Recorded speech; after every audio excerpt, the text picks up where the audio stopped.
Y muchas gracias. Adelante, Martita. Gracias. Bueno, quiero comentarles que el doctor Omar Cerezo es un analista político. Él realizó sus estudios de sociología en la Universidad Nacional Autónoma de México. Ha sido asesor de la Confederación Médica Ibero-Latinoamericana y del Caribe, asesor de la Asociación de Médicas Matilde P. Montoya, asesor del Colegio de Cirujanos Plásticos, Estéticos y Reconstructivos del Estado de Morelos, asesor de colegios médicos estatales, como en este caso lo es con Michoacán y Querétaro. Fue asesor de la Federación Nacional de Colegios de la Profesión Médica de la Asociación de Hospitales Privados y Servicios Conexos de los colegios médicos de Morelos, Tabasco, Oaxaca, Guerrero y Jalisco. Asesor parlamentario en las legislaturas 56 y 57 de la Cámara de Diputados, Primera Asamblea Legislativa del Distrito Federal y 50 del Congreso del Estado de la Comisión de Relaciones Exteriores, América Latina y del Caribe, de las 60 y 61 legislaturas del Senado de la República. Asesor de análisis político de Presidencia de la República, Vicente Fox. Asesor de análisis políticos de la Gobernatura del Estado de Morelos, con Sergio Estrada. Muchas gracias. Adelante. Muchas gracias, doctora. Igualmente, doctor Camargo, qué gusto me da saludarlos, saber que todos están muy bien. Y pues bueno, vamos a entrar en materia. Me gustaría primero hablar de los antecedentes, porque la regulación en materia sanitaria es un asunto novedoso en nuestro país, tan novedoso que no existe la asignatura o la especialidad del derecho sanitario en diversas profesiones. Y justamente una de las luchas que se han manejado a través de los colegios es que se busque la participación de los especialistas del derecho en esta nueva modalidad que se conoce como el derecho sanitario y que se incorpore como una materia en las carreras de medicina, de derecho, de trabajo social, pero también en carreras que pareciera que no tienen vinculación, como la arquitectura o la ingeniería, que son indispensables para el desarrollo de la infraestructura médica, que bien nos ayuda a cumplir con lo que las normas oficiales nos establecen en materia sanitaria. Y bueno, esto es resultado de los tratados internacionales que México ha suscrito a lo largo del tiempo. Específicamente, a partir de la suscripción del Tratado de Libre Comercio de América del Norte, se fueron estableciendo una serie de directrices homologadas en materia sanitaria con Estados Unidos y Canadá. México realmente no tenía ninguna regulación restrictiva en materia sanitaria y lo que generaba era pues un ejercicio profesional mucho más libre, que incluso le daba mucho prestigio social a los médicos. Y recordaremos que sociológicamente lo que se decía es que cuando se hacía un trabajo de campo en una población, pues era indispensable ir a visitar al presidente municipal, al sacerdote de la comunidad, al maestro y al médico, que eran los líderes sociales por excelencia. Bueno, pues esa imagen romántica tan maravillosa que se tuvo durante mucho tiempo desapareció con estos acuerdos comerciales internacionales y transitamos a un modelo de revisión y de medicina defensiva que incluye aspectos eminentemente jurídicos, especialmente a partir de la creación de la Comisión Nacional de Arbitraje Médico en el año de 1996 y posteriormente de la Comisión para la Protección contra Riesgos Sanitarios, lo que conocemos como COPRIS, en 1997. A partir de ahí se empezaron a generar una serie de normas oficiales que fueron haciendo más ordenada, pero más restrictivo, tanto la atención médica hospitalaria como el desarrollo de la infraestructura y el ejercicio profesional de los médicos y posteriormente otras especialidades médicas.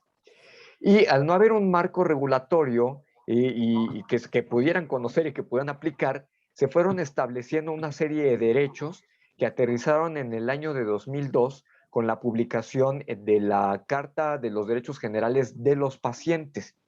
Y eso le dio una serie de derechos muy importantes a los usuarios de los servicios de salud, pero quedaba muy laxa y muy desarticulada en la protección de los derechos profesionales del personal de salud.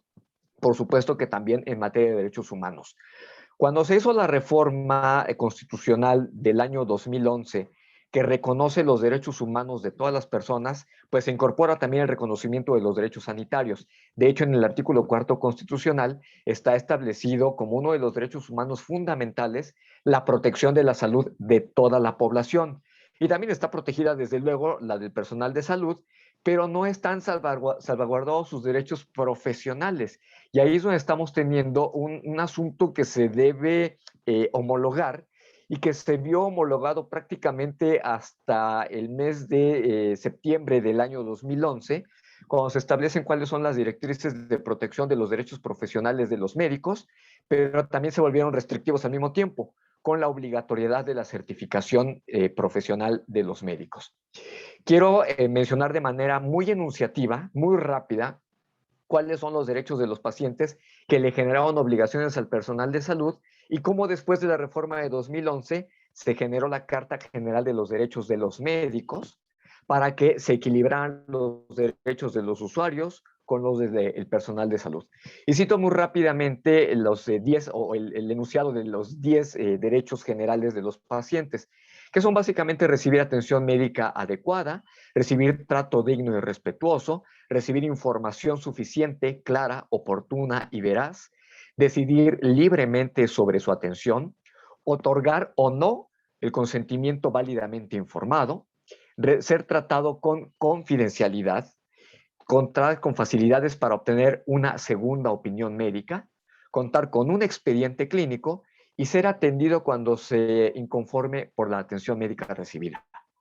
Como verán, los últimos derechos, lo que tiene que ver con la confidencialidad, la segunda opinión, recibir la atención médica en casos de urgencia, contar con el expediente clínico y ser atendido cuando se inconforme con la atención médica recibida, lo primero que desató fue el aumento de las demandas y denuncias en las controversias en la relación médico-paciente, particularmente con la responsabilidad médico-legal. Y pues al no haber un marco jurídico adecuado, se buscó crear en el año 2011 los nuevos lineamientos para que estuvieran protegidos los derechos del personal de salud. Se crea en consecuencia la Carta de los Derechos Generales de los Médicos, que tiene aspectos muy importantes, pero otros que están un poco laxos, y que se hizo un ejercicio de revisión en toda la legislación federal para ver cómo estos derechos podían aterrizar sin que hubiera antinomias jurídicas y sin que hubiera contradicciones en la interpretación. Por lo que ahora les voy a mencionar el decálogo de los derechos generales de los médicos. Voy a abundar sobre cada uno de esos derechos y dónde está su anclaje legal. Algunos los voy a hacer de manera muy rápida, pero sí me quiero detener en algunos que son los que considero más importantes para defender el ejercicio profesional de los médicos. En consecuencia, bueno, a continuación paso sin exposición en diapositivas, sino de manera enunciativa, verbal, y con toda la disposición para que cuando surja alguna pregunta, inmediatamente en lo que estoy haciendo, de inmediato hagamos la dinámica de respuesta para que vayamos aclarando cada uno de los puntos.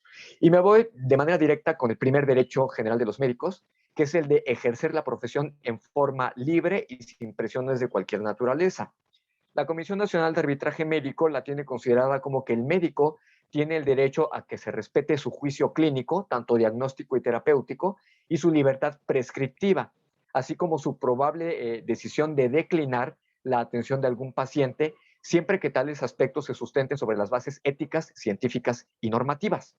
Esto está sustentado en el artículo 5 de la Constitución de la República, particularmente en su primer párrafo, cuando dice que a ninguna persona se le podrá impedir que se dedique a la profesión, industria, comercio o trabajo que le acomode, siendo lícito.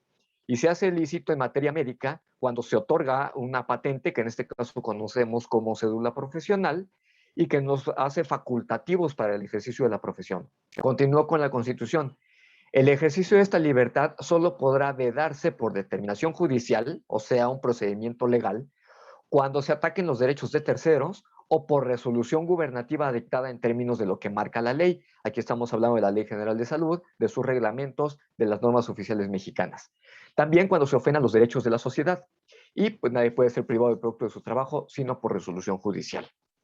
También este derecho está protegido por el reglamento de la Ley General de Salud en materia de prestación de servicios de atención médica, que en su artículo 9 establece que la atención médica deberá llevarse a cabo a efecto de conformidad con los principios científicos y éticos que orientan la práctica médica, lo que conocemos formalmente como las guías de práctica clínica, pero jurídicamente lo que conocemos como los procedimientos generalmente aceptados por la ciencia médica y que se conocen más en la terminología jurídica como la lex artis. Todo aquello que permite reconocer que los procedimientos médicos que realiza el facultativo están apegados a una norma y a una prescripción general a nivel mundial que permite estandarizar los procedimientos. Por eso están homologados a los tratados que se han suscrito con nuestros socios comerciales, primeramente con América del Norte y posteriormente con Europa.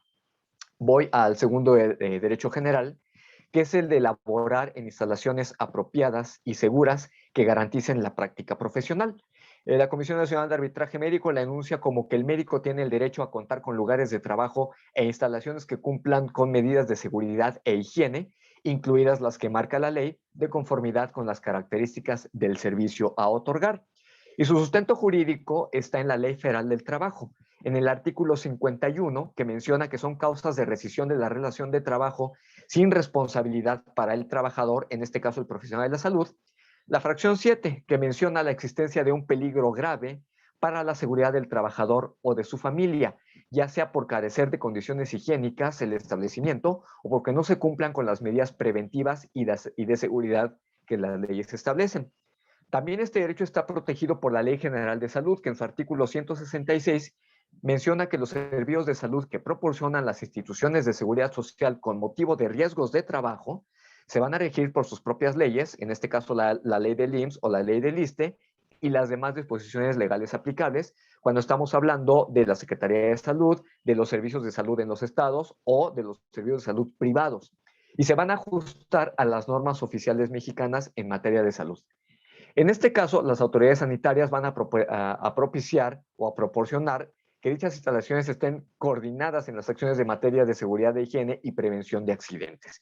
Y aquí se sujetan a condiciones generales de trabajo que deben de reunir todos los establecimientos, sean del sector público, privado o social. Y este derecho también está protegido por el reglamento de la Ley General de Salud en materia de prestación de servicios de atención médica, que en su artículo 19 señala que corresponde a los responsables a que hace mención el artículo 18, que son los establecimientos que prestan servicios de atención médica, llevar a cabo las siguientes funciones, específicamente la fracción segunda, que refiere a que se trata de vigilar que dentro de los establecimientos se apliquen las medidas de seguridad e higiene para la protección de la salud del personal expuesto de acuerdo a la naturaleza de su ocupación, sea personal médico, sea personal técnico de enfermería, sea personal de laboratorio o sea personal de especialidad, con todos los requerimientos que tienen que garantizarse para realizar prácticas seguras, tanto para los pacientes como para el personal de salud. El tercer derecho general refiere a tener a su disposición los recursos que requiere para su práctica profesional. La Comisión Nacional de Arbitraje Médico la señala que es un derecho del médico recibir del establecimiento donde presta su servicio personal idóneo, así como equipo, instrumentos e insumos necesarios de acuerdo con el servicio a otorgar. Y estos derechos están protegidos en la Ley Federal del Trabajo por el artículo 132, cuando menciona que son obligaciones de los patrones, la fracción tercera, proporcionar oportunamente a los trabajadores los útiles, instrumentos y materiales necesarios para la ejecución del trabajo, debiendo darlos de buena calidad, en buen estado y reponerlos tan luego como dejen de ser eficientes, siempre que aquellos no se hayan comprometido a usar herramienta propia. O sea, cuando algún médico decida utilizar materiales, instrumental o insumos de su propiedad. Ahí ya no son responsabilidad del patrón. Continúo con este derecho, el patrón no podrá exigir indemnización alguna por el desgaste natural que sufran los útiles, instrumentos o materiales de trabajo.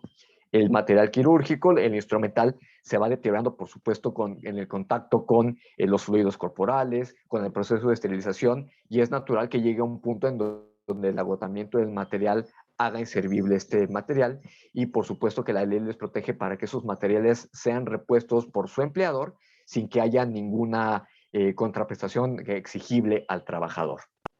También este derecho está protegido en el reglamento de la Ley General de Salud en materia de prestación de servicios de atención médica, en su artículo 21, cuando refiere que en los establecimientos donde se proporcionen servicios de atención médica deberán contarse, de acuerdo a las normas oficiales mexicanas correspondientes, con el personal suficiente e idóneo.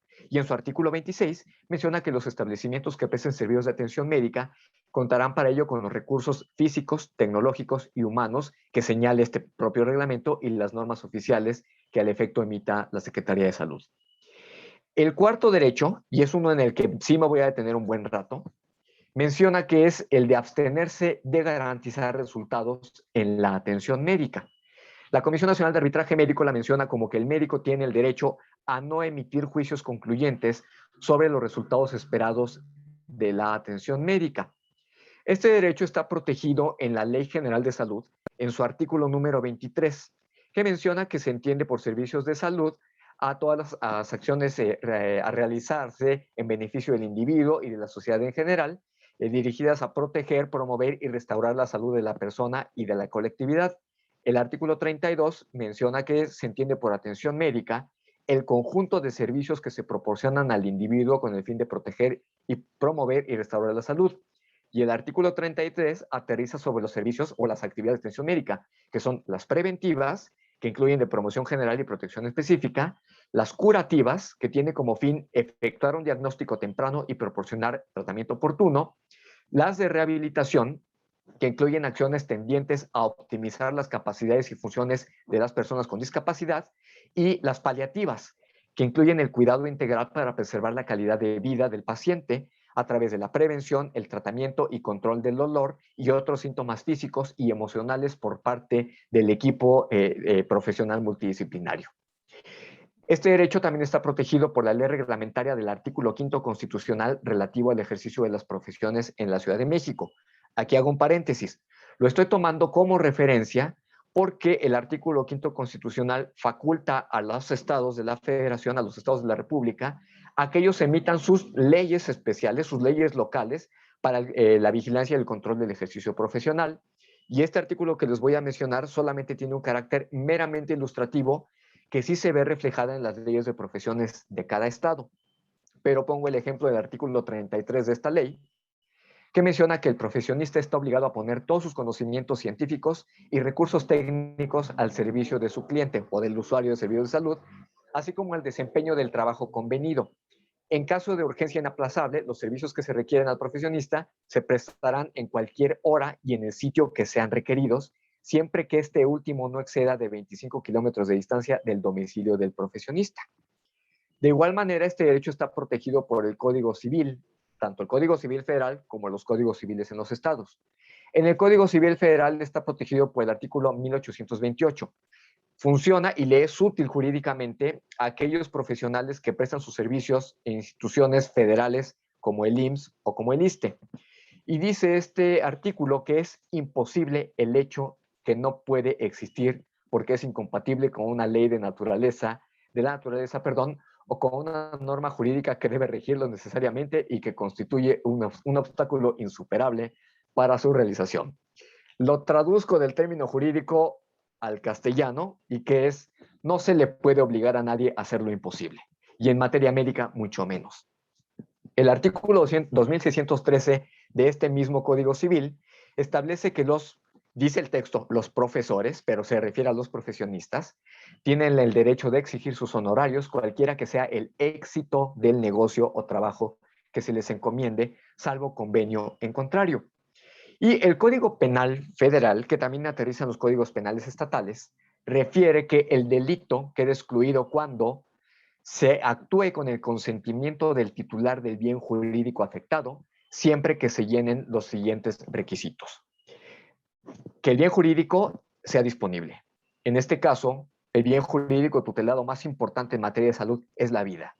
Si tenemos un paciente cuyo pronóstico de probabilidad de vida es prácticamente nulo, no se le puede exigir al profesional de salud que haga lo imposible en mantener vivo, así dicho con toda la frialdad del mundo, a un cadáver.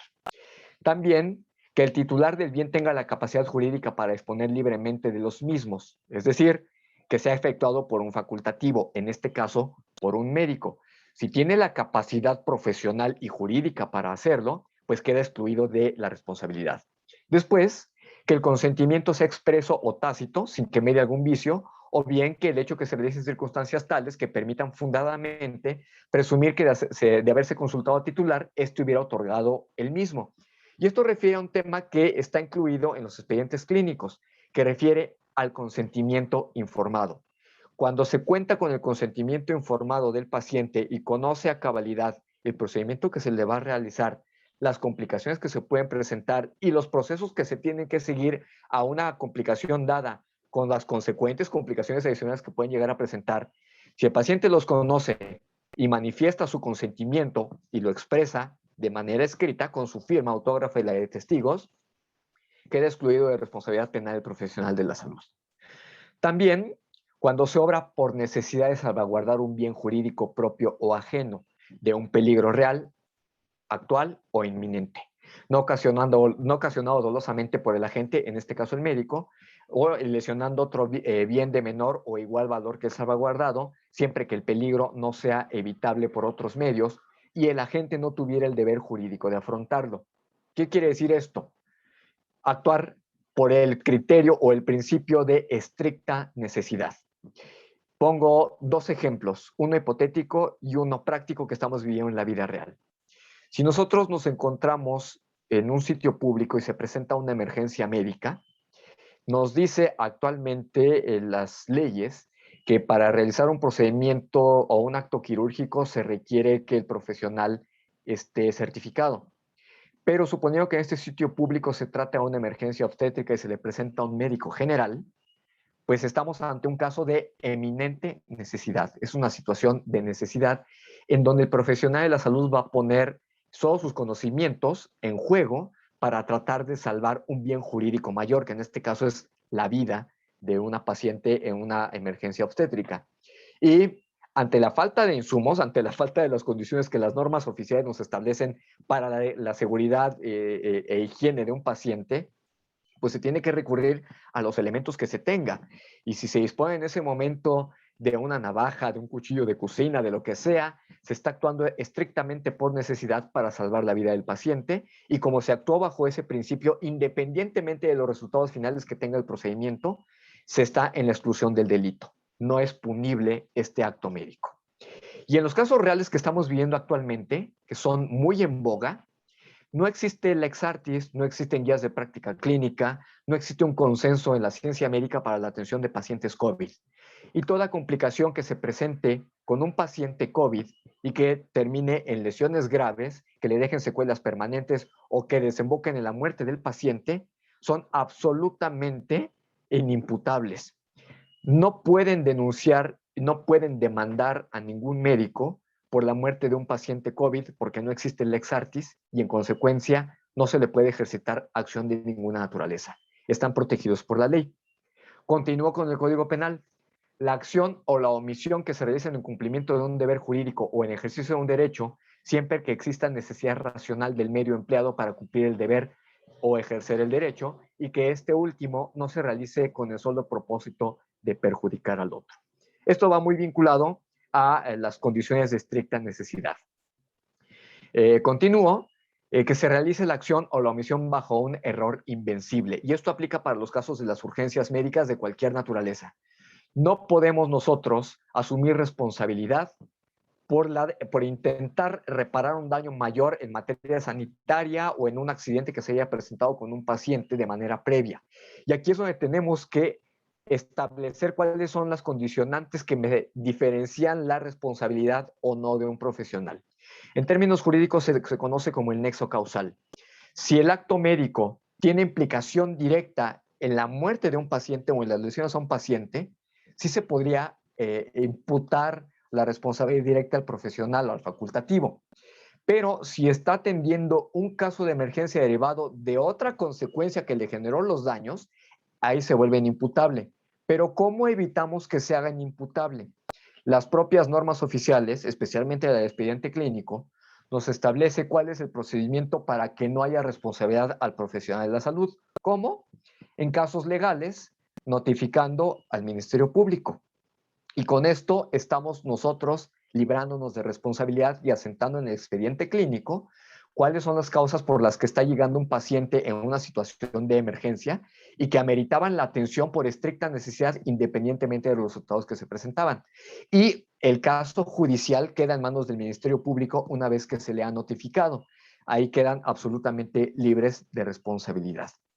Finalmente, tenemos, atentas a las circunstancias que se concurren en la realización de una conducta ilícita, no sea racionalmente exigible a la gente una conducta diversa a la que realizó en virtud de no haberse podido determinar o actuar conforme a derecho, o el resultado típico se produce por caso fortuito.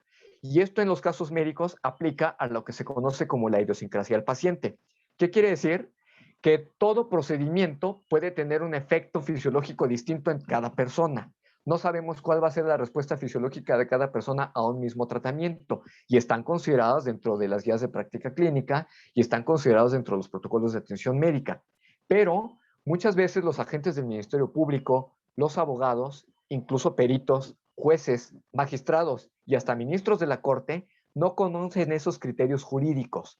Y es importante que ustedes como médicos conozcan estas protecciones jurídicas que tienen, porque pueden ser el mejor orientador para un abogado defensor, pero también para la argumentación cuando se presenta ya una situación de tipo civil o de tipo penal. Estas medidas les ayudan a protegerse jurídicamente, y las pruebas documentales con las que ustedes van a garantizar que están realizando todos sus actos médicos apegados a la lex artis están contenidas en un instrumento legal que ustedes crean, que es el expediente clínico. Un expediente clínico correctamente integrado, tal como dice la norma, es su principal protección jurídica para librarlos de cualquier responsabilidad de tipo civil o de tipo penal. Y lo único que se necesita es que el profesional de la salud la conozca, sus abogados las conozcan, para que sean procesos exitosos en una controversia legal. Este derecho de no garantizar resultados también está protegido en el reglamento de la Ley General de Salud en materia de prestación de servicios de atención médica, en su artículo 7, cuando se menciona cuáles son los criterios de la atención médica, que es el conjunto de los servicios que proporciona al usuario con el fin de proteger, promover y restaurar su salud, así como brindarle los cuidados paliativos al paciente en situación terminal. ¿Quién es el demandante? Toda aquella persona que para sí o para otro solicite la prestación de servicios de atención médica. ¿Qué es el establecimiento de atención médica? Que es aquel lugar público, social o privado, fijo o móvil. Cuando hablamos de móvil estamos hablando de ambulancias, servicios prehospitalarios o incluso la atención médica prestada en la vía pública, en un auto particular, en una patrulla, etcétera. Cualquiera que sea su denominación, que preste un servicio de atención médica, ya sea ambulatoria o para el internamiento de un enfermo. ¿Quién es un paciente ambulatorio? Todo aquel usuario de servicios de atención médica que no necesita hospitalización. ¿Qué es un servicio de atención médica? El conjunto de recursos que intervienen sistemáticamente en la prevención, curación y cuidados paliativos de las enfermedades que afectan a los usuarios, así como de la rehabilitación de los mismos. ¿Y qué es un usuario? Pues toda aquella persona que requiera y obtenga la prestación de servicios de atención médica. También en su artículo 72 se menciona que se entiende por urgencia todo problema médico-quirúrgico agudo que ponga en peligro la vida, un órgano o una función y que requiera atención inmediata. Aquí otra vez hago una pausa.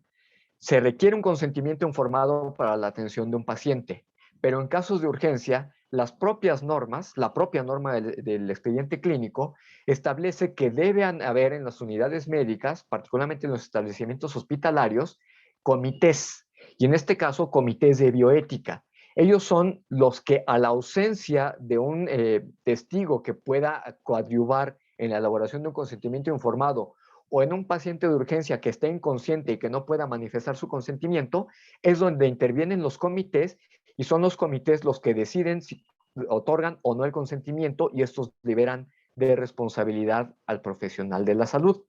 Por eso este cuarto derecho, no garantizar resultados, es uno de los más importantes que tienen ustedes como médicos. No tienen ninguna obligación, y yo les haría la recomendación. A veces hay excesos de confianza en la atención médica y se llega a decir, este es un procedimiento menor, y no hay ningún procedimiento menor. Por eso, en el apartado 10, en el numeral 10 de la norma oficial del expediente clínico, se menciona que el consentimiento informado se deberá recabar en todo procedimiento que entrañe algún riesgo para el paciente. Y siendo muy quisquillosos, hasta una simple inyección puede implicar un riesgo de muerte para el paciente por un simple choque anafiláctico. Y entonces es importante que ustedes tengan su protección jurídica.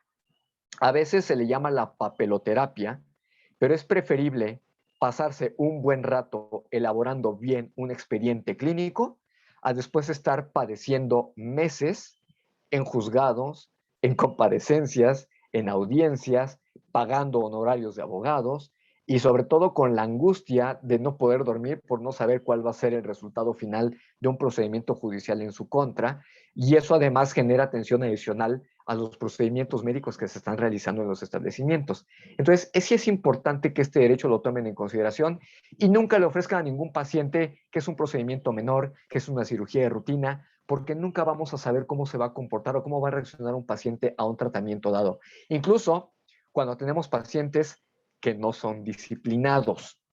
Cito caso, paciente con choque anafiláctico a la anestesia, cuando habían salido todos sus controles previos, los preoperatorios estaban en perfectas condiciones. Pero resulta que la paciente estaba tan nerviosa que se tomó un diazepam para estar tranquila, no lo notificó al médico y traía el efecto de este narcótico y adicionalmente la anestesia. El paciente entró, o la paciente entró en paro respiratorio en plena cirugía. Y aunque era inimputable para el médico, mientras no se sabía qué había ocurrido, pues la responsabilidad estaba sobre el médico. Afortunadamente la paciente sobrevivió y pudo manifestar que en efecto se había tomado un narcótico antes de la cirugía y eso liberó de responsabilidad al profesional. Pero si no se hubiera tenido esa información, el médico seguramente habría enfrentado un proceso judicial. Continúo con los derechos generales de los médicos. El quinto derecho es recibir trato respetuoso por parte de los pacientes y sus familiares, así como del personal relacionado con su trabajo. Para la Comisión Nacional de Arbitraje Médico, el médico tiene derecho a recibir del paciente y sus familiares trato respetuoso, así como información completa, veraz y oportuna relacionada con el estado de salud.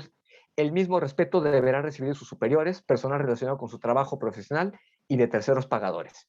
Y aunque aquí prácticamente todo el derecho protege más al usuario que al médico, nuestro anclaje está en el artículo 1 de la Constitución de la República. Todos los seres humanos nacen libres e iguales en dignidad y en derechos, y dotados como están de razón y conciencia, y deben comportarse fraternalmente los unos con los otros. Y aquí sí es importante que consideremos este punto, porque así como el médico tiene la obligación de reunir toda la información necesaria para dar la atención al paciente, el paciente también debe proporcionar toda la información necesaria para levantar una adecuada historia clínica que me permita identificar dónde podría haber complicaciones en la atención médica. Muchos casos se complica porque el paciente no proporciona información adecuada. Tenemos este caso que les comentaba de esta paciente que no informó a su médico que había tomado un narcótico, pero también tenemos muchos casos en donde por cuestiones personales los pacientes no dan toda la información completa. Y aquí hablamos de pacientes que tienen más de una pareja sexual, que consumen drogas y que cuando se encuentran con los familiares, pues es información que no quieren revelar y al no revelarla se tiene una historia clínica incompleta y no sabemos si pueda haber alguna patología subyacente ahí que no hayamos considerado y que pueda generar una complicación adicional. De ahí la importancia de sensibilizar a sus pacientes como si fueran parte del equipo médico, porque ellos van a ser los que van a recuperarse, los que van a aplicarse el tratamiento y no se van a recuperar por la disciplina que tenga el médico o de su equipo de trabajo. De ahí que lo que establece la Ley Federal de Trabajo, la Ley General de Salud, su reglamento, que le dan toda la protección a los usuarios, también sensibilicen ustedes al paciente para que tengan el mismo trato respetuoso y adecuadamente informados para con ustedes, los médicos, y haya una sana y buena relación médico-paciente. El sexto derecho, tener acceso a educación médica continua y ser considerado en igualdad de oportunidades para su desarrollo profesional. Eso es lo que nos dice tanto el derecho como la Comisión Nacional de Arbitraje Médico. Y aquí el anclaje está en el artículo 1 de la Constitución de la República, en donde pues no debe haber ninguna discriminación ni de origen étnico o nacional, de género, de edad, de discapacidad, de condición social, de condiciones de salud, de religión, de opiniones, de preferencias sexuales, de estado civil o cualquier otro que limite la dignidad humana y tenga por objeto anular o menoscabar derechos y libertades de las personas, en este caso de educación continua, de capacitación. La Ley General de Salud, en su artículo 89, establece que las autoridades sanitarias, sin perjuicio de la competencia que sobre la materia le corresponde a las autoridades educativas y en coordinación con ellas, así como con la participación de instituciones de salud, establecerán normas y criterios para la capacitación y actualización de los recursos humanos para la salud.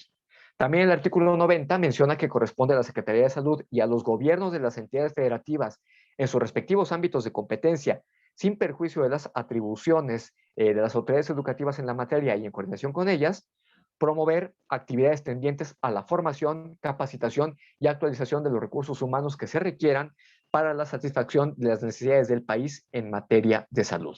Y esto aplica para médicos generales, pero también para especialistas. Independientemente de que se tenga la obligación legal en el artículo 81 y en el artículo 272 bis de la Ley General de Salud para que los especialistas quirúrgicos estén certificados, a falta de alguna entidad que dé esta certificación o actualización permanente, ahí es donde intervienen los gobiernos estatales, el gobierno de la República y las autoridades educativas y sanitarias para proporcionar la información que sea necesaria. En un caso concreto específico, actualmente, el caso del COVID. Perdón por mi latín, pero por más fregón que sea el mejor neumólogo del planeta, no está informado de cómo va a atender a un paciente COVID. Todo es experimental y todo es sobre las rodillas. De manera que la información que se va generando es obligación de los gobiernos irla proporcionando a las instituciones de salud, a las autoridades sanitarias, a las autoridades educativas y, por supuesto, al personal de salud para que tengan la información más reciente, disponible y certera que les permita tener una práctica clínica lo más adecuada que sea posible y que priorice, obviamente, la atención de los pacientes con dignidad y que procure salvarles la vida. La Ley Federal del Trabajo también protege de manera patronal este derecho. El artículo 153A establece que los patrones tienen la obligación de proporcionar a todos los trabajadores y estos a recibir la capacitación o el adiestramiento en su trabajo que le permita elevar su nivel de vida, su competencia laboral y su productividad conforme a los planes y programas formulados de común acuerdo por el patrón y el sindicato a la mayoría de los trabajadores. Para dar cumplimiento a esta obligación, conforme al párrafo anterior, les corresponde a los patrones convenir con los trabajadores en que la capacitación o adiestramiento se proporcione a los trabajadores dentro del mismo establecimiento o fuera de él, por conducto del personal propio, instructores especialmente contratados, instituciones, escuelas u organismos especializados, o bien mediante la adhesión a los sistemas generales que establezcan. Las instituciones, escuelas, organismos especializados, así como los instructores independientes que deseen impartir formación, capacitación o adiestramiento, así como su personal docente, deberán estar autorizados y registrados por la Secretaría del Trabajo. Los cursos y programas de capacitación o adiestramiento, así como los programas para elevar la productividad de la empresa, podrán formularse respecto de cada establecimiento o una empresa o varias de ellas, o respecto a una rama industrial o actividad determinada, en este caso, la salud. La capacitación o adiestramiento a que se refiere este artículo y los demás relativos deberá impartirse al trabajador durante las horas de su jornada de trabajo, salvo que, dependiendo de la naturaleza del servicio, los patrones y trabajadores convengan que podrá impartirse de otra manera, así como en el caso en que el trabajador desea capacitarse en una actividad distinta a la de la ocupación que desempeñe, en cuyo supuesto la capacitación se realizará fuera de la jornada de trabajo. No solamente tiene el derecho a capacitarse en materia médica, pueden capacitarse en cualquier otra herramienta que les permita tener mayores habilidades para su desempeño. No sé, un curso de informática o de manejo de un software de expediente clínico electrónico, tener una capacitación en psicología, en materia de tanatología, para tener mejor atención y cercanía con sus pacientes en casos críticos. Todas esas habilidades las pueden desarrollar y es obligación de los patrones proporcionarla. También, en el artículo 253C, el adiestramiento tiene por objeto actualizar y perfeccionar conocimientos y habilidades de los trabajadores, proporcionar esa información para que puedan aplicar en sus actividades las nuevas tecnologías que los establecimientos implementan para incrementar la productividad y hacer de conocimiento de los trabajadores sobre los riesgos y peligros a que están expuestos durante el desempeño de sus labores, así como disposiciones contenidas en los reglamentos de trabajo y las normas oficiales mexicanas en materia de seguridad, salud y medio ambiente de trabajo que les son aplicables para prevenir los riesgos de trabajo. También es para que incrementen su productividad, mejorar el nivel educativo, la competencia laboral y las habilidades de los trabajadores. El séptimo derecho es tener acceso a actividades de campo de su profesión. Dice la Comisión de Arbitraje Médico que el médico tiene derecho a participar en actividades de investigación y enseñanza como parte de su desarrollo profesional. Y este derecho está protegido por el artículo 90 de la Ley General de Salud. Dice que corresponde a la Secretaría de Salud y a los gobiernos estatales, en sus respectivos ámbitos de competencia, sin perjuicio de las atribuciones de las autoridades educativas, promover la participación voluntaria de profesionales técnicos y auxiliares de la salud en actividades docentes y técnicas.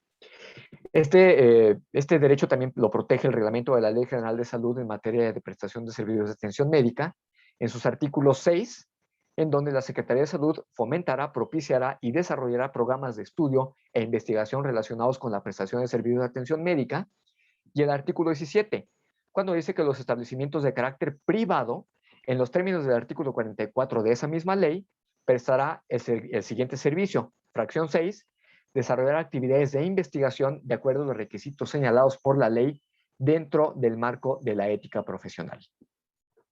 Voy al derecho 8. Este también es importante, voy a abundar un poquito sobre él. Asociarse para promover sus intereses profesionales. Dice la Comisión Nacional de Arbitraje Médico que el médico tiene derecho a asociarse en organizaciones, asociaciones y colegios para su desarrollo profesional, con el fin de promover la superación de sus miembros y vigilar el ejercicio profesional de conformidad con lo prescrito en la ley. Este derecho está protegido por el artículo 9 de la Constitución, que es que no se puede coartar el derecho de asociarse o reunirse pacíficamente con cualquier fin lícito. Y obviamente también para defender derechos. No se va a considerar ilegal y no podrá ser disuelta una asamblea o reunión que tenga por objeto hacer una petición o presentar una protesta por algún acto a alguna autoridad si no se profieren injurias ni se usa la violencia. También este derecho está protegido por el artículo, por la ley reglamentaria del artículo 5 constitucional relativo al ejercicio de las profesiones. Repito, es de carácter enunciativo porque existen las leyes estatales de profesiones. Pero, para ilustrarlo, el artículo 40 de esta ley menciona que los profesionistas pueden asociarse para ejercer ajustándose las prescripciones de las leyes relativas profesionalmente, pero esta responsabilidad en que incurran será siempre individual. Las sociedades de fines profesionales que tengan su servicio profesionistas sujetos a sueldo están obligados a hacerlos participar en las utilidades. Y el artículo 50 de esta ley es muy extenso porque menciona que los colegios de profesionistas tendrán diversos propósitos. No voy a mencionarlos todos, pero voy a mencionar los más importantes que atañen a la práctica médica. Uno es la vigilancia del ejercicio profesional para que se realice dentro del plano legal, ético y moral. Este es importantísimo. Promover la expedición de leyes, reglamentos y reformas relativas al ejercicio profesional. Y esto sirve para perfeccionar la ley que tenemos en materia profesional y ustedes cuenten con mayores protecciones.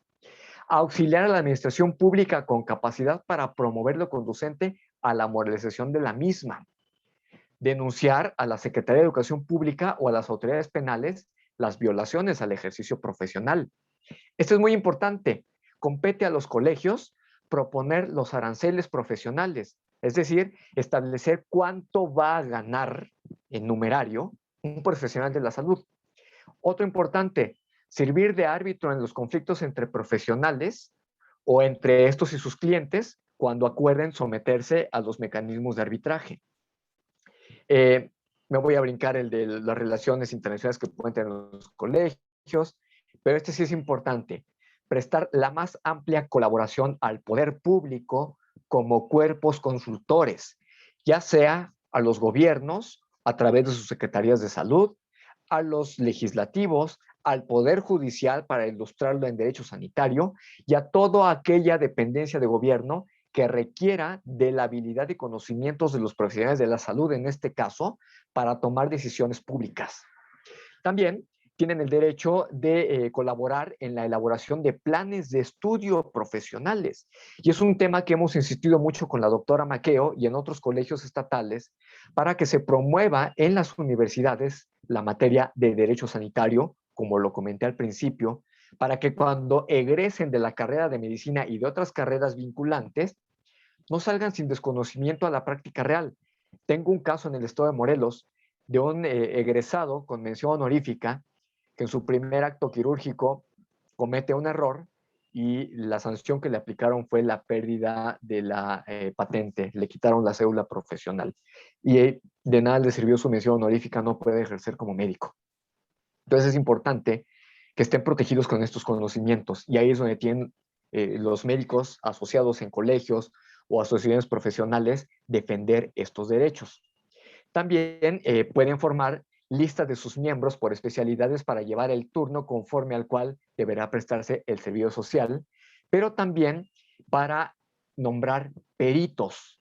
Peritos que ilustren a las autoridades, ya sea autoridades de procuración de justicia o ante los juzgados, sobre el ejercicio profesional de sus pares, de sus colegas.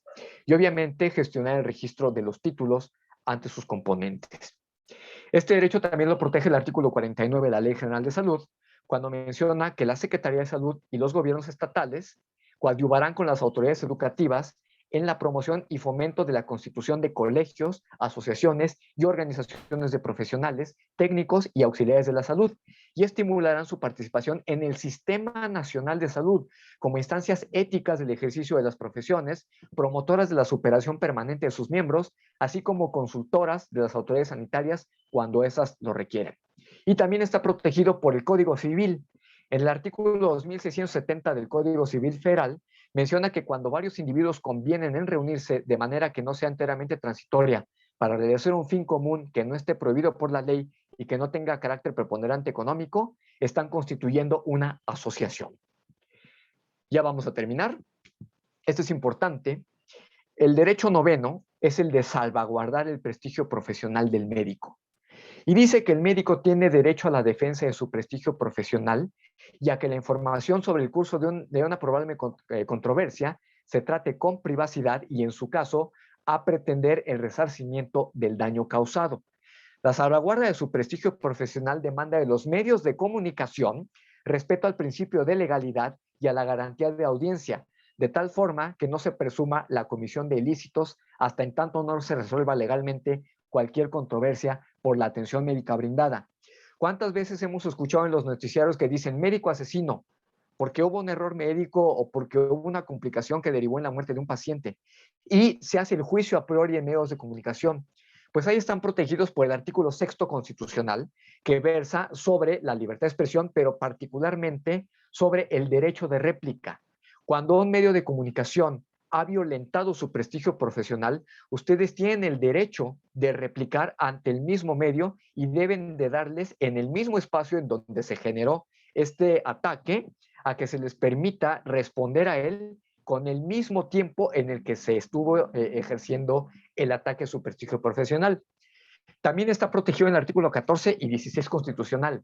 Nadie puede ser privado de su libertad o de sus propiedades, posesiones o derechos, sino mediante un juicio ante tribunales previamente establecidos en el que se cumplan las formalidades esenciales del procedimiento y conforme a las leyes expedidas con anterioridad al hecho. Y el 16 dice que nadie puede ser molestado en su persona, familia, domicilio, papeles o posesiones, sino en virtud de un mandato escrito de la autoridad competente que funde y motive la causa legal del procedimiento. Y en el artículo 17 menciona que ninguna persona podrá hacerse justicia por sí misma ni ejercer la violencia para ejercer su derecho, por lo que nadie puede atacar su prestigio profesional si no lo hace a través de las instancias competentes. Así es que tienen derecho a que se les administre justicia por tribunales y no por cualquier persona o por cualquier medio. Y ustedes tienen en todo momento el derecho a proteger su prestigio profesional.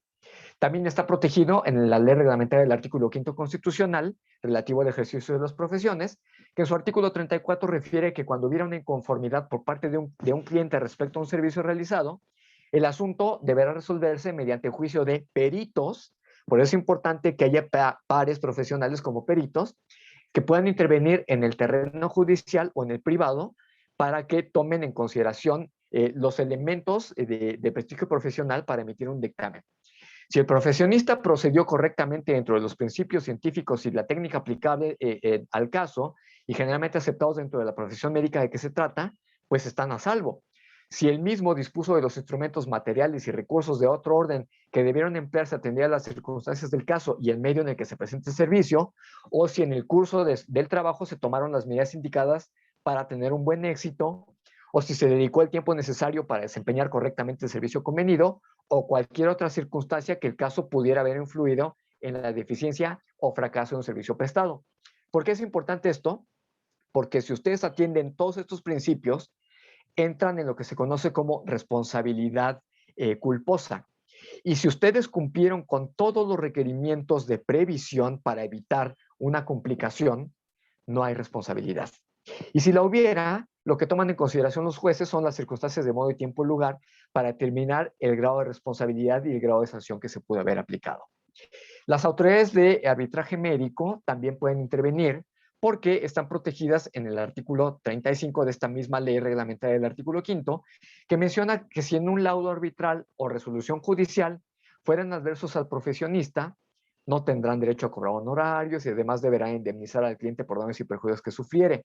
Por ello es importante que estén protegidos todos los procesos previos y que se cumplan con todos los lineamientos que establece el acto médico y la lex artis.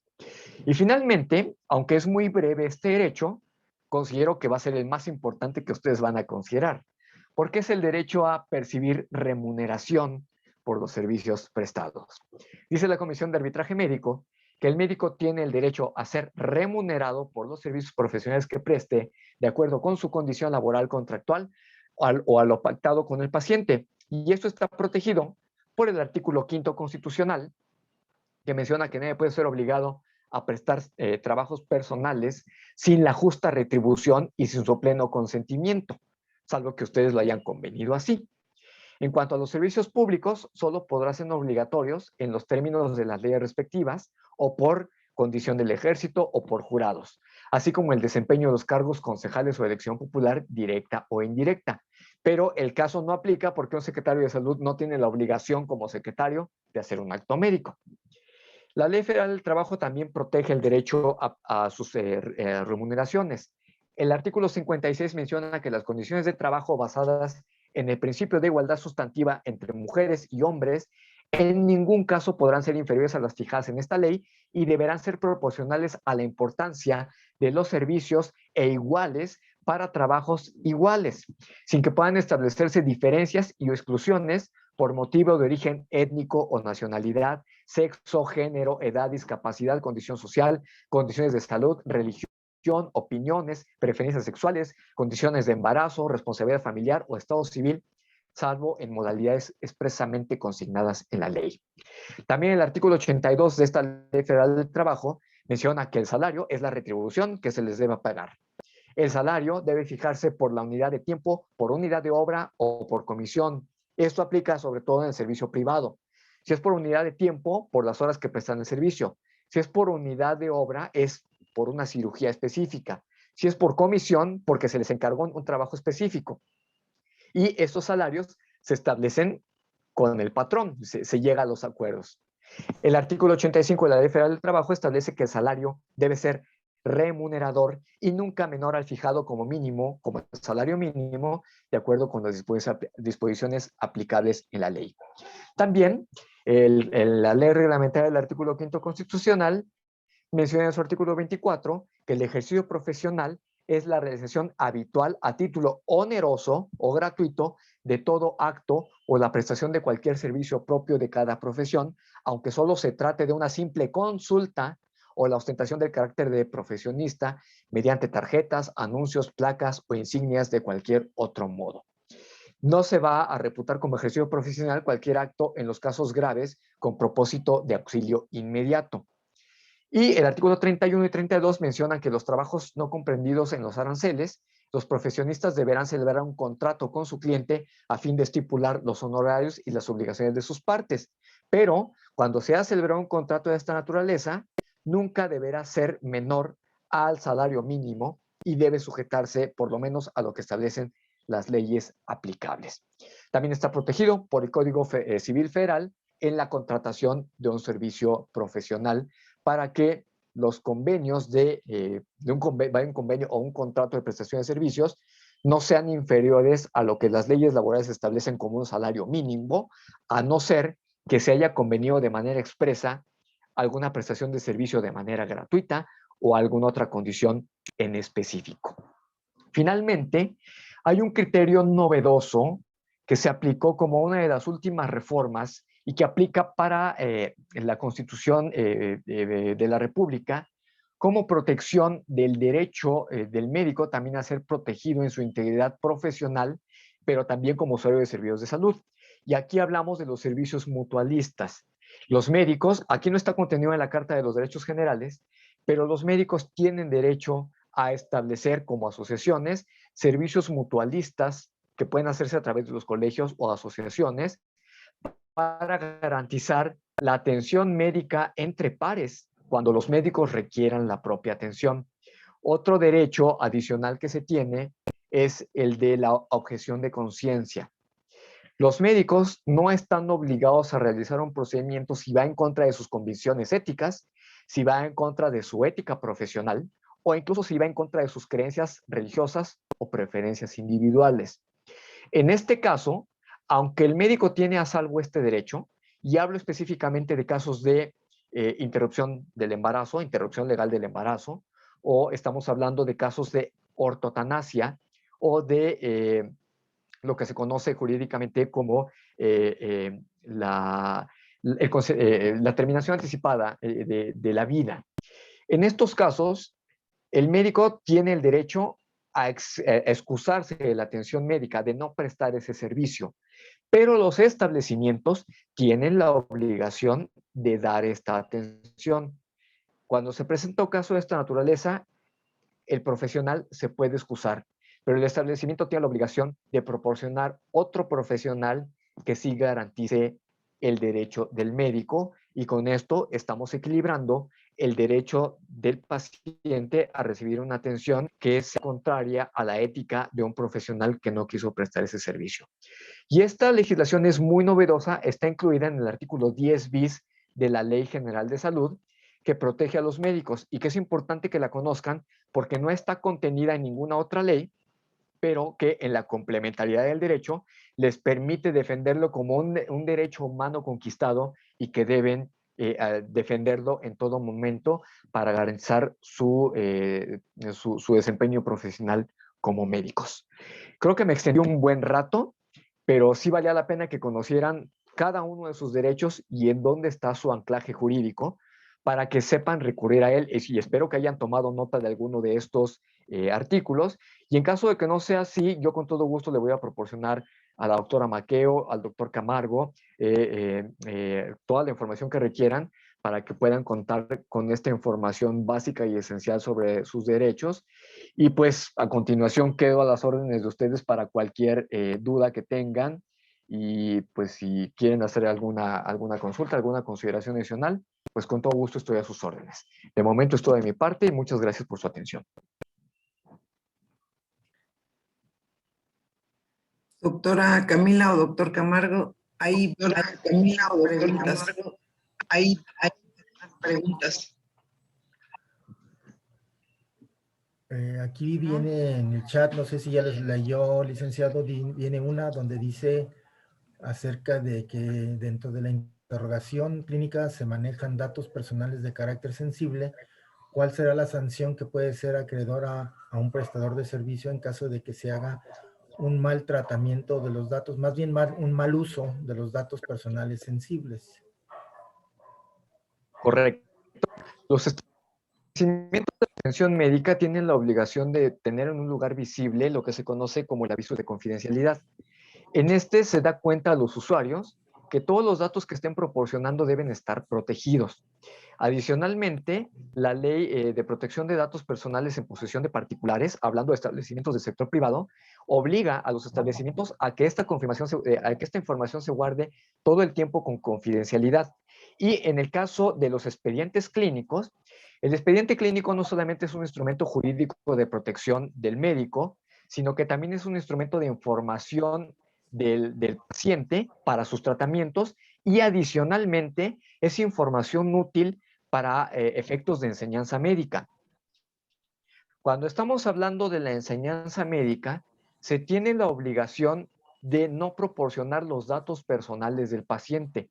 Si acaso para fines estadísticos y para identificación de criterios de patología o nosología, solamente nos serán útiles datos como sexo, edad o lugar de procedencia del paciente. E incluso también cabrían los datos de religión. Pero estos datos nunca deberían ir combinados con el nombre del paciente y su domicilio, porque ahí sí estamos revelando información sensible. Por ejemplo, cuando estamos levantando datos estadísticos sobre una patología, es importante saber cuáles son los grupos etarios en donde se da la mayor incidencia de estas patologías. Pero solamente esa información es la indispensable. Nada que ver con los datos muy sensibles que tienen que ver con la identidad de las personas. Y sí, están protegidas por las leyes, están protegidas por la ley de protección de datos personales, están protegidas por las normas oficiales mexicanas y cualquier violación a la identidad sí tiene responsabilidad de manera solidaria entre el profesional de la salud, sus auxiliares y el establecimiento en donde se recopiló esta información. ¿Por qué? Porque los expedientes clínicos son propiedad del establecimiento y esa información debe ser sensible y no debe estar a la vista ni siquiera de otro profesional de la salud ajena al médico tratante, salvo que el médico tratante esté solicitando la interconsulta o que el paciente esté solicitando una segunda opinión. Solamente en esos casos se puede compartir. Y ahorita que estoy recordando, esto es importante que lo sepan. Hace algunos años, el INAI informaba que el expediente clínico era propiedad del paciente y era su derecho solicitarlo en todo momento.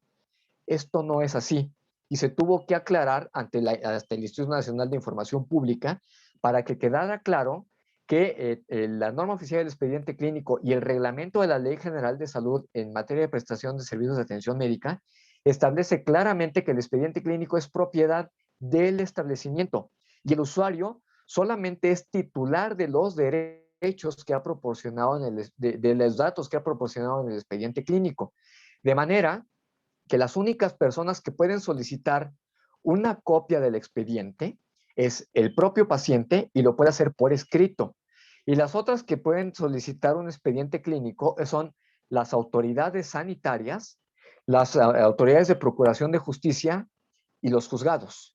Y en todos los casos deben solicitarlo por escrito y la proporción o el expediente que se proporcione debe ser una copia certificada, porque tiene la obligación normativa el establecimiento o el titular de la atención médica de resguardar esa información por lo menos durante 5 años.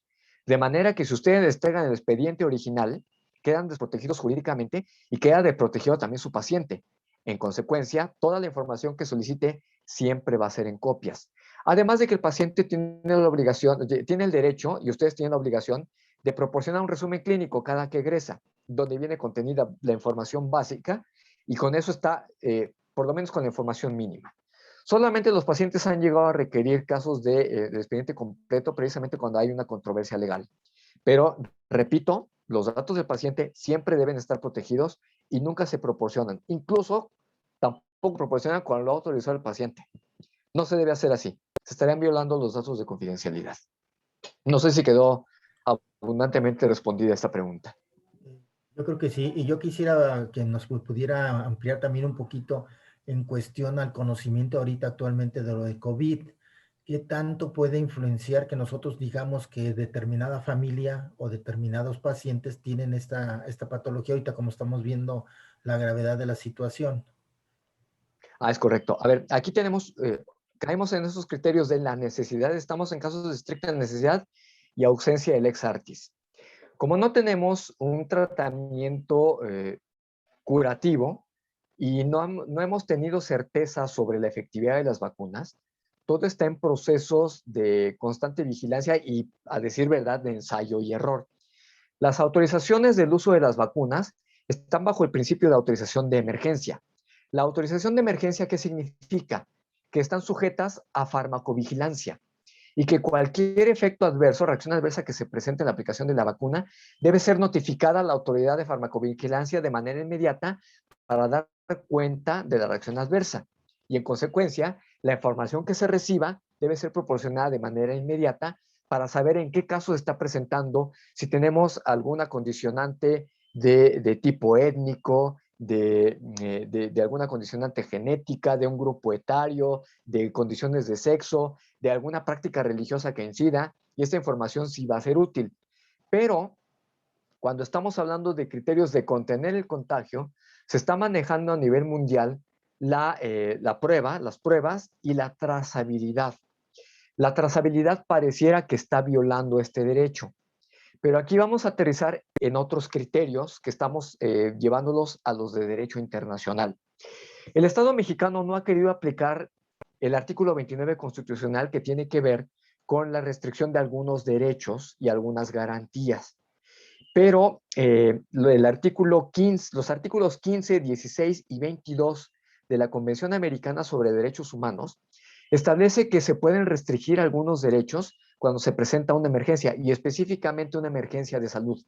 Y esta restricción de derechos, lo único que me limita es que no puedo restringir los derechos de identidad, de religión, de raza, los derechos judiciales, pero cualquier otro derecho como el de tránsito, como el de reunión, y en este caso lo de hacer la trazabilidad sí pueden restringirse.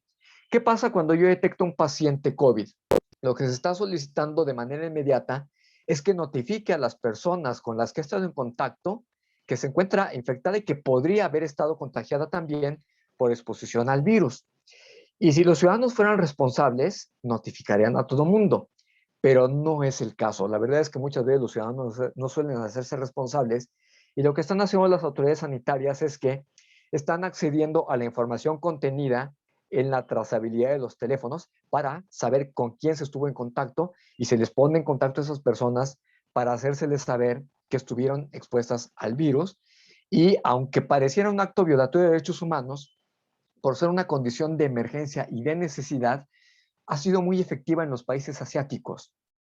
Quizá porque China no es una democracia plena que respeta los derechos humanos, sino que es una república con muchas restricciones en materia de derechos humanos, funcionó a la perfección. Pero hay países democráticos que sí lo aplicaron, como Corea del Sur, como Japón, como Taiwán, como Hong Kong, que tiene un régimen especial a pesar de estar dentro de China, a los cuales este sistema restrictivo de derechos sí les funcionó y les ha funcionado muy bien. A pesar de ser los países en donde comenzó la pandemia, tienen tasas muy bajas de contagio y sobre todo de letalidad comparado con el resto de regiones, especialmente cuando hablamos de Europa, cuando hablamos de la India, cuando hablamos de América Latina y de Estados Unidos en específico. Entonces, esta restricción de derechos sí ha sido útil y aunque tenemos una deficiente comprensión de los derechos humanos en Occidente, sí tenemos instrumentos internacionales que permiten restringir estos derechos para que pueda aplicarse una medida de emergencia en condiciones sanitarias. Y los repito, porque, por si gustan tomar nota, artículos 15, 16 y 22 de la Convención Americana de Derechos Humanos. Sí permite estas condiciones excepcionales. No, pues agradecemos muchísimo toda la información, licenciado. No sé si hay alguna otra pregunta, algún otro cuestionamiento para que nos lo responda el licenciado. Dice el doctor Guillermo Montes que la Ujú. Asociación Michoacana de Toras agradece la valiosa información y pregunta, ¿la pandemia ha cambiado la forma de ver las leyes en materia de salud en México?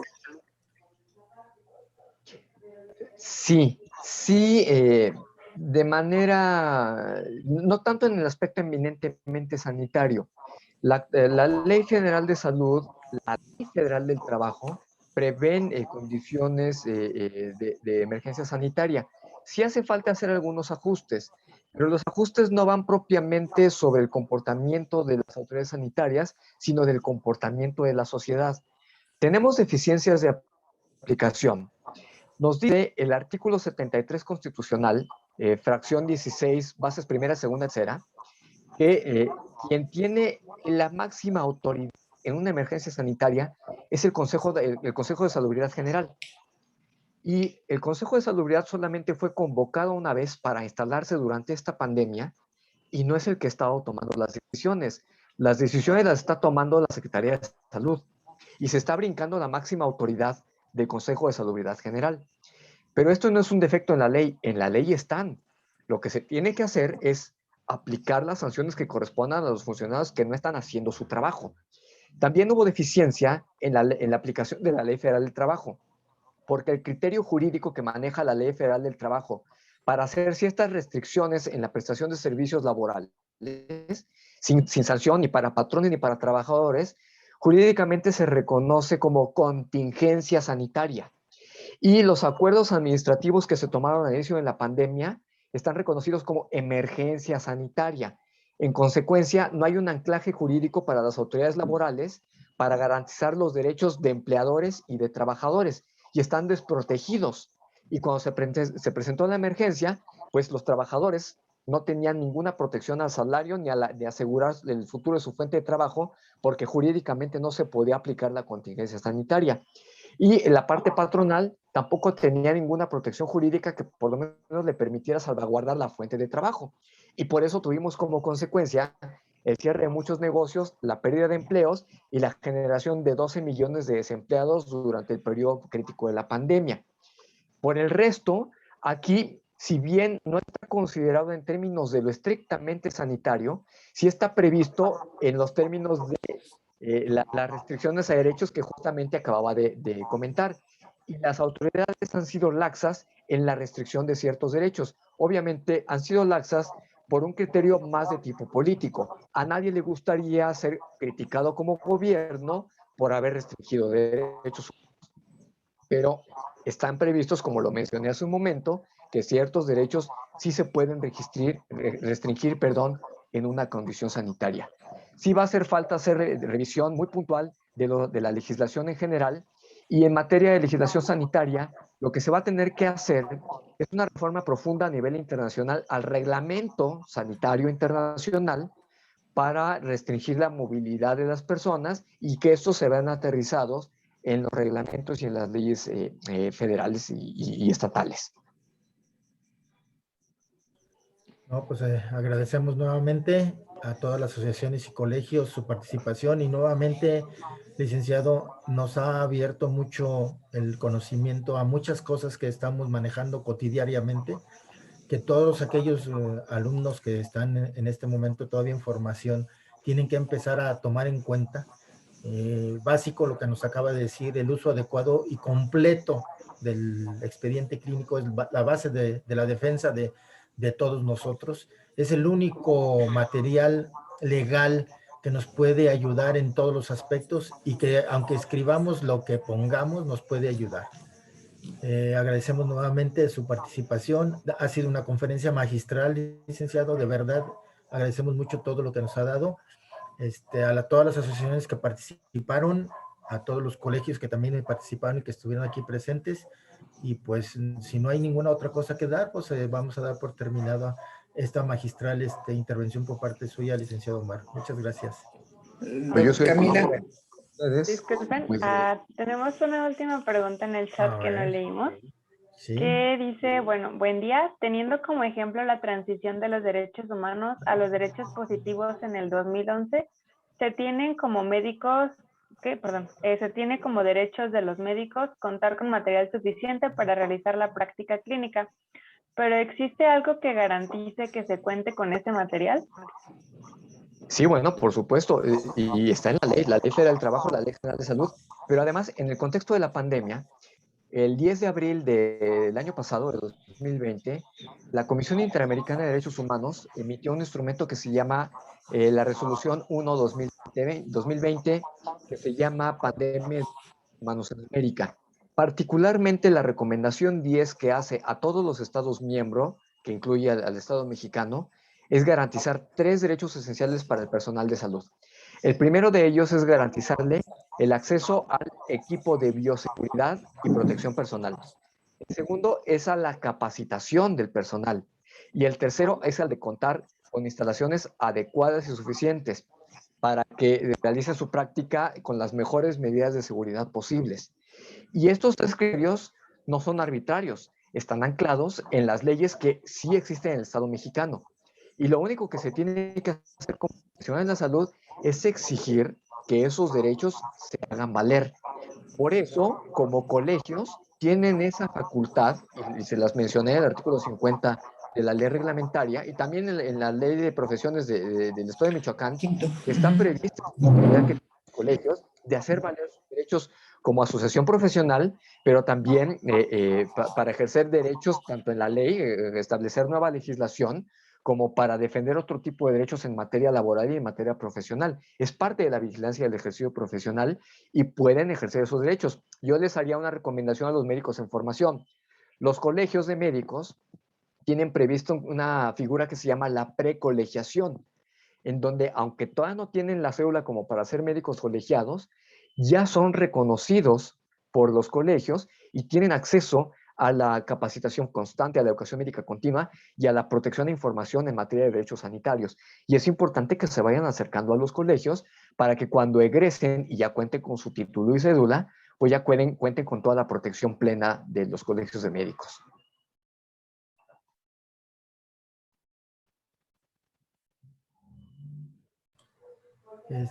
Aquí Tendría una pregunta, si me lo permiten. Adelante, En todo este contexto, el médico en formación interno, residente, bueno, todavía el residente ya tiene una cédula profesional de médico general, pero el interno y el de servicio social todavía son más vulnerables ante esta situación, ¿no? Sin embargo, la norma oficial del expediente clínico establece que el responsable de la atención médica es el médico tratante. Ya cuando caemos en casos de tipo legal, específicamente de derecho penal, ahí es donde ya se establece en los códigos, muy particularmente que tiene que ver con la responsabilidad médico-legal, donde se van a deslindar responsabilidades por los delitos presumiblemente cometidos por los profesionales, sus auxiliares o técnicos, pero depende del grado de responsabilidad que hayan tenido. En materia eminentemente sanitaria, la responsabilidad sigue siendo del médico tratante. Incluso en actos quirúrgicos, la responsabilidad, aunque intervienen diversos profesionales, como puede ser un especialista, puede ser el ayudante, puede ser un profesional en la enfermería, puede ser el anestesiólogo, y todos son profesionales y algunos de ellos con diversas especialidades, es el médico tratante el que sigue siendo el responsable de todo el acto médico. Por eso, los médicos que están en formación, en un caso de esta naturaleza, de alguna manera cuentan con esa protección. Pero si caemos en un caso del ámbito penal, ahí sí se deslindan responsabilidades y ahí sí se pueden identificar errores u omisiones por parte de un médico en formación. De ahí la importancia que cuente con la protección de un colegio.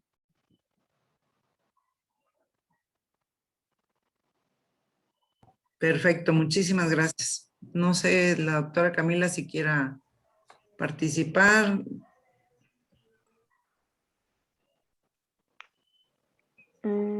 Pues no sé, igual de los participantes si tengan alguna otra duda antes de que concluyamos la sesión o quieran comentar algo.